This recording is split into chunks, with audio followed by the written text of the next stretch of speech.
What's up, everybody? YouTube, Facebook, the subscribers, and those watching this video. This is Pro Wrestling Unleashed. This is Bill Mack here. I'm together again with you to bring you another video. This is SmackDown Live review for March 21st. 2017. We had a really good show, and I'm going to give you my thoughts of the show, and hope you enjoy. We see SmackDown start off with AJ talking to Daniel Bryan in the back, and he learns that Shane hasn't gotten there yet. Daniel Bryan gave this promo about how Shane was different than the McMahons, who typically try to ruin your life and make everything around you crash, but Shane was going to be a man about it and whatnot. And then AJ just listens to it, and then he says, okay, so Shane's not here yet. So AJ says, I feel like I'm going to do a deja vu, and I'm going to go back out to the ring and talk to the people and tell them about how I feel about the situation. So we see AJ come out. AJ's in the middle of the ring. AJ says, I don't feel sorry for anything that happened, what I done to Shane last week. And for those of you who may have not caught it, remember AJ attacked Shane in the back coming in from the garage area.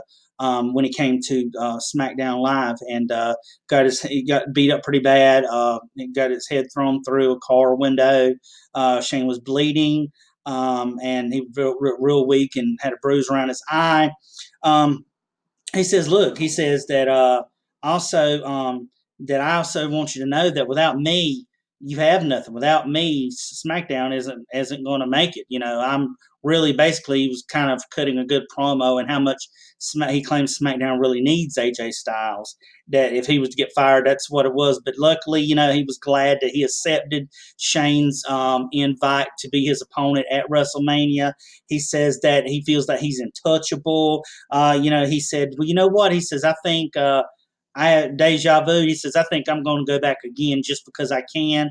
And if you think what happened to Shane last week was worse, just don't forget things can become phenomenally worse for Shane. So Shane, we cut back from the break and we see Daniel Bryan's on the phone talking to Shane, and all up walks Baron Corbin. Baron Corbin asks Shane, has he seen Ambrose? And he says, well, thanks to you, since what happened to him, I have not been able to hear anything from him. And so he figures, okay, then, well, I've got the night off. And Daniel Bryan lets him know, look, just because Dean isn't here doesn't mean you have the night off. You actually have a matchup with someone who you've never faced before. And Baron was wondering who that was. It turns out it's going to be the Viper, Randy Orton. So that's a big crowd reaction when he mentions Randy Orton. The crowd was really hot for Orton tonight, may I add. So then we cut away and we see that Rob Gronkowski, tight end from the New England Patriots, is in the audience and stuff and whatnot, which is a good thing. We go to the ring and we see there's a tag team title matchup between American Alpha, and they're taking on the Usos over what happened the last few weeks. This match was a pretty good. American Alpha did a lot of good tag in and tag out. They pretty much dominated much of the ongoing early parts of the matchup. Then Jimmy tags in Jay. Jay gets the hot tag, and then all of a sudden we see the Usos kind of take over and double team, and it kind of goes back and forth. We see a couple good things. We see Gable take he kicks out after a splash off the top rope. We see the Usos basically pretty much get out of that pinfall even after a bulldog off the top rope from American Alpha to them. We see that Gable ends up hitting a moonsault on the outside. Jey Uso ends up getting a super kick to Jordan after Jimmy grabs his leg when he's trying to get in the ring and pulls it down between the ropes, walks into it, stumbles into it, and a big super kick. 1, 2, 3, you have new SmackDown Tag Team Champions. The Usos, yes, once again, are SmackDown Tag Team Champions. So pretty decent match going back and forth. Good tag team matchup for these. So we go to the back and we see AJ is still pacing. He's still waiting on Shane before we go to break. So we come back from break. We see Luke Harper. He's looking into the light, and he's talking about how Randy brought down Bray, and he burnt Sister Abigail, but then he allowed Sister Abigail's soul, but then Bray now, and Bray's come more powerful, and how Randy took down Sister Abigail in the compound where Bray Wyatt, the family, Wyatt family were. He said next week, he said, I'm going to take down the man. So this sets up a matchup next week with Luke Harper taking on Bray Wyatt for next week, SmackDown. So pretty good. They've been teasing a little bit over tonight that there was a missing Totally Bella's episode that Miz was going to show. Very funny concept. They have Maurice, she's dressed up as Nikki Bella, and she's also dressed up as Brie, and they're kind of split screen. And Miz comes out like John Cena, and he's doing the whole John Cena entrance, and apparently John Cena's house rules, and he keeps making references of proposing to Nikki in the matchup. He says, I've got a question to pop for you. And did you see this big old balloon? Because she's going, oh, the whole time every time he says that, she's going over dramatic with it. Very funny episode. And I like when they show, when he says, I got a question to pop, and then he holds a big balloon up. It says, question, with a question mark, and he takes the balloon and pops it. And then she gets all upset. And then he tells her that she's broken one of the rules, that she has her feet on the table, which I've not really seen Total Bellas at all to know. But from what I'm getting, the point Miz is making fun of, John Cena must have rules or things or ways acting. I don't know. I've not really seen it to really know, but very funny spot with this. So I thought it turned out pretty good. So we're getting ready, folks, to I'll be right back with you after a brief break. So hang tight. And moving on, folks, we have Baron Corbin. Once again advertised by our general manager, Daniel Bryan. Baron Corbin taking on RKO. And right off the bat, Randy starts off the matchup, makes at one point, does the prominent classic running Garvin stomp.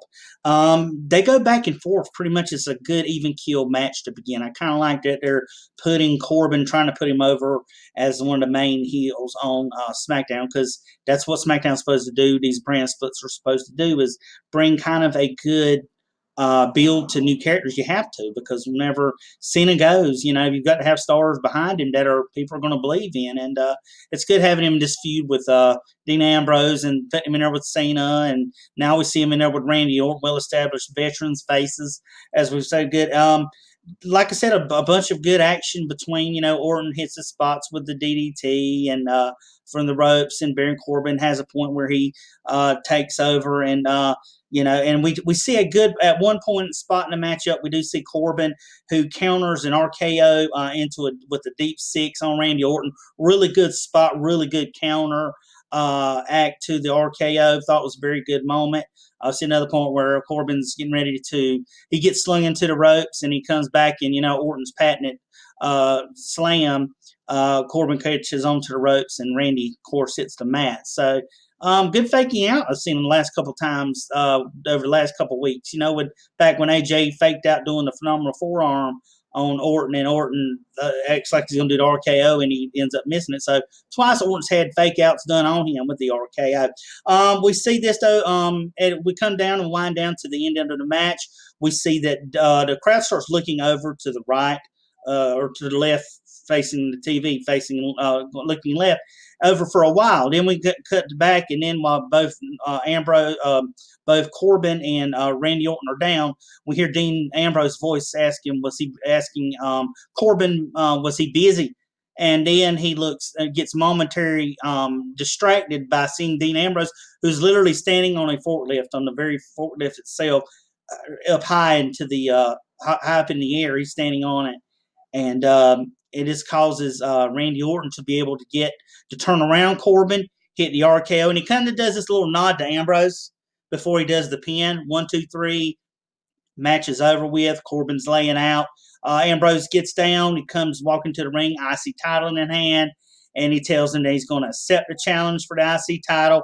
He ends up hitting Dirty Deeds and leaves him on, basically laying in the middle of the ring. So very good with this happening.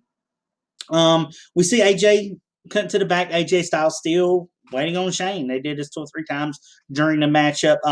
We see, so after the matchup and everything, Randy is in the back. Renee's talking to him, and she's trying to get Randy's opinion on how should he be aware of Bray since what Bray happened last week, or Bray will cut the promo. For those of you who didn't know, that he covered himself with Sister Abigail's ashes and said that her power was within him now. And he said, I don't know how to expect it. I don't know what to say. I'm kind of speechless about it. All of a sudden, we see the lights flicker.